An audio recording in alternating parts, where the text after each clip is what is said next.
ਸਤਿ ਸ਼੍ਰੀ ਅਕਾਲ ਦੋਸਤੋ, ਤੁਹਾਡਾ ਸਵਾਗਤ ਹੈ ਮੇਰੇ YouTube ਚੈਨਲ 'ਤੇ।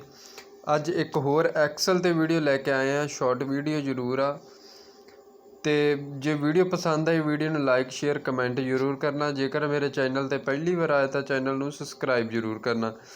ਆਪਾਂ ਲੌਗ ਦੀ ਵੈਲਿਊ ਫਾਈਂਡ ਕਰਨੀ ਆ,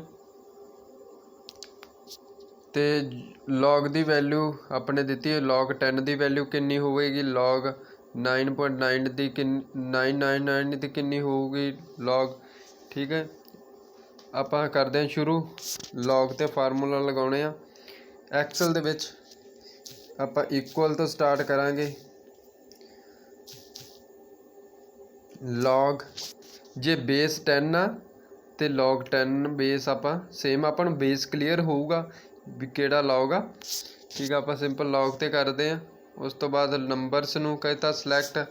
ਉਸ ਤੋਂ ਬਾਅਦ ਬੇਸ ਪੁੱਛਿਆ, ਜੇ ਮੰਨ ਗਿਆ 10 ਬੇਸ ਆ ਤਾਂ 10 ਬੇਸ 'ਤੇ ਕੱਢਾਂਗੇ। ਆਪਾਂ ਮੰਨ ਗਿਆ ਚੱਲ 10 ਬੇਸ ਆ, ਤੋਂ ਬਾਅਦ ਮੈਂ ਇੰਟਰ 10 ਬੇਸ, ਅਤੇ log 10 ਦੀ ਵੈਲਿਊ ਹੁੰਦੀ 1। ਉਸ ਤੋਂ ਬਾਅਦ ਨੀਚੇ ਕਰਦੇ ਹਾਂ ਫਿਲ 'ਤੇ।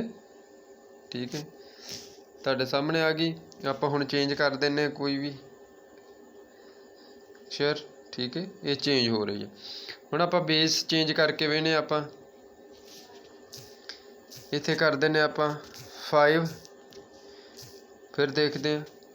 ਠੀਕ ਹੈ, log ਜਿਵੇਂ log ਦਾ ਬੇਸ ਡਿਕਰੀਜ਼ ਹੋਊਗਾ ਉਵੇਂ ਵੈਲਿਊ ਇਨਕਰੀਜ਼ ਹੁੰਦੀ ਆ।